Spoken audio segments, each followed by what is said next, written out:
슬기로운 라디오 생활 일부 식약처와 함께하는 생활백서 시간으로 문 열어보겠습니다. 앞서서 말씀드린 것처럼 최근에 날씨가 많이 추워지면서 감기나 독감으로 병원 찾는 분들이 늘었습니다. 우리 몸의 건강 상태를 가장 빠르게 알려주는 지표가 바로 체온 관리가 아닐까 싶은데요. 그 중요성이 더욱더 커지고 있습니다. 체온을 정확하게 측정하기 위해서는 체온계의 올바른 사용도 중요하겠죠. 자, 오늘은 가정에서도 쉽게 실천할 수 있는 체온계 사용법 그리고 관리법에 대해서 알아보도록 하겠습니다. 식품의약품안전처 의료기기 안전평가과 노창호 과장 전화 연결해 보겠습니다. 과장님 안녕하십니까? 네, 안녕하세요. 네, 반갑습니다. 자, 오늘 수능 날입니다. 아마 아침부터 체온계로 열 재면서 컨디션 확인한 수험생도 있었을 것 같은데 과장님께서도 체온을 자주 확인하시나요? 네, 저도 오늘 사무실에 있는 이제 피부에 접촉하지 않고 재는 피부 적외선 체온계로 확인을 해봤는데요. 이마로 확인한 체온이 36.3도가 나왔습니다. 그 정상 컨디션이네요. 그렇죠? 네, 예. 네. 자, 사무실에는 다수의 직원들이 함께 사용을 하다 보니까 말씀을 하신 것처럼 직접 접촉하지 않는 그런 체온계를 많이 사용하는 것 같은데 그 외에도 체온계의 종류가 좀 다양한 것 같거든요. 어떤 것들이 있습니까? 네, 체온계는 측정하는 방식에 따라서 종류가 나누어지는데요. 먼저 제가 오늘 사용한 이마, 피부 등에 사용하는 피부 적외선 체온계가 있고요. 귀를 이용하는 귀 적외선 체온계가 있습니다. 또 입안이나 겨드랑이에 접촉해서 사용하는 전자 체온계가 있습니다. 종류에 따라 측정 부위가 달라지기 때문에 적절한 사용법을 알고 사용하시면 좋을 것 같습니다. 예, 뭐 아이가 있는 집에서는 필수적으로 가지고 있는 건데 저희가 코로나를 거치면서 좀 체온의 중요성, 체온을 많이 쟀던 그런 기억이 있습니다. 자, 그러면 가장 먼저 우리 과장님께서 오늘 사용했다고 하는 피부 적외선 체온계 사용법부터 알려주시겠어요? 네, 피부 적외선 체온계는 코로나가 유행할 때 아마 많이 보셨을 텐데요. 맞아요. 피부에 접촉하지 않고 온도를 측정하는 체온계입니다.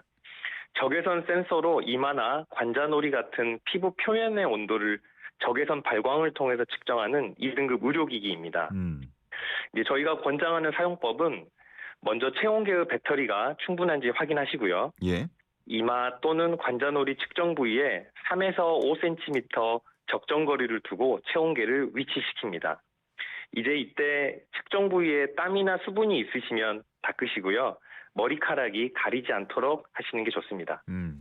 그리고 체온 측정 버튼에 알람 소리가 날 때까지 누르면 측정이 완료가 됩니다.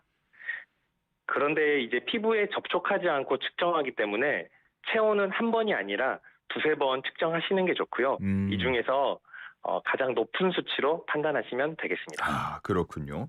자, 그리고 또 익숙한 게 귀에다가 살짝 이렇게 넣어서 재는 귀 적외선 체온계 사용법도 알려주신다면요? 네네. 귀 적외선 체온계는 귀 속 고막의 온도를 적외선을 통해서 측정하는 의료기기인데요. 먼저 체온계의 전원을 켜시고요. 귀를 약간 잡아당겨서 귀 안쪽을 펴신 후에 측정부와 고막이 일직선으로 마주볼 수 있도록 하시는 게 중요합니다. 이때 체온계가 귀 벽 쪽으로 향하지 않도록 주의하셔야 됩니다. 측정부를 귀 속에 넣고 1초에서 2초 정도 경과한 후에 측정 버튼을 알람 소리가 날 때까지 누르시면 측정이 완료됩니다. 이제 혹시 귀 속에 이물질이나 귀지가 좀 있다고 생각되시면 제거하시고 측정하시는 게 좋겠습니다. 예, 귀 속을 깨끗이 하고 체온을 재야 될 것 같은데 자, 네. 앞서서 피부 적외선 체온계 사용할 때는 한 2, 3회 측정하고 좀 높은 수치로 판단해라, 보수적으로 판단해라 이렇게 말씀을 하셨고 네네네. 우리가 왜 귀 잴 때도 양쪽을 뭐 따로 재보기도 하잖아요. 네. 그럴 때도 뭐 한쪽이 더 높게 나온다 그러면은 높은 쪽으로 기준으로 판단을 해야 되는 건가요?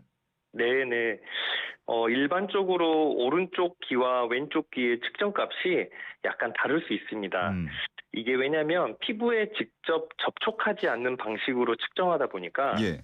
뭐 귀지라든지 혹시 귀 안쪽 뭐 측정 각도에 따라서 조금 다르게 나올 수 있습니다.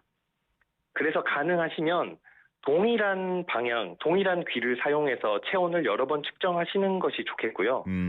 이제 혹시 양쪽으로 측정하셨을 때는 더 높은 쪽을 더 높게 나온 온도를 참고하시는 것을 권장드립니다. 예.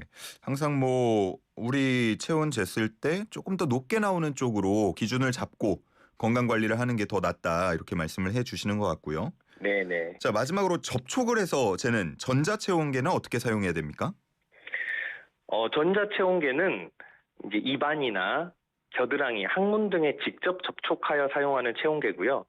열에 민감한 반도체의 온도 변화를 이용하는 의료기기입니다.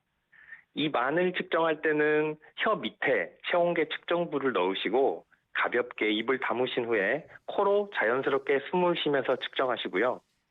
겨드랑이로 측정할 때는 겨드랑이에 땀을 잘 닦으신 후에 체온계 측정부를 움푹 패여진 부분에 넣고 팔을 밀착시켜 측정하시면 됩니다. 이제 영유아의 경우에는 항문으로 측정하시는 경우도 있는데요. 예. 이때는 직장 내에 2cm 정도의 체온계를 위치시켜서 측정하시면 됩니다. 그런데 겨드랑이가 입안이나 항문에 비해서 정확성이 좀 낮습니다. 그래서 혹시 정확한 체온이 필요하신 경우에는 구강, 그러니까 입이나 항문 측정을 권장하고 있습니다. 예. 요즘 바깥 날씨가 워낙 춥다 보니까 외부에서 돌아오고 나서 뭐 얼마 정도 뒤에 체온을 재는 게 정확할지 이런 것도 궁금한데요. 네, 외부에서 실내로 들어오신 후에는 바로 체온을 재지 마시고 30분 정도 지나고 측정하시는 것이 좋습니다. 그리고 혹시 운동을 하셨거나 목욕을 하셨거나 음식을 드신 이후에도 마찬가지입니다. 대략 30분 정도 지나고 측정하시는 것이 좋겠습니다. 네, 좋습니다. 자, 마지막으로 청취자분들께 전하고 싶은 체온 관리 한 말씀 해주신다면요. 네, 체온은 건강의 첫 관문입니다. 몸이 평소와 다르다고 느낄 때는 꼭 먼저 체온을 확인해 주시고요. 올 겨울 정상 체온 유지하시면서 건강하게 보내시기 바랍니다. 네, 좋습니다. 자, 체온계 뭐 이게 인증된 제품인지 아닌지 이런 것들은 또 식약처에서 운영하는 누리집에서 확인할 수 있다고 하니까 이 점까지도 잘 챙겨주시면 좋겠습니다. 지금까지 식품의약품안전처 의료기기 안전평가과 노창호 과장과 함께했습니다. 말씀 고맙습니다. 네, 감사합니다.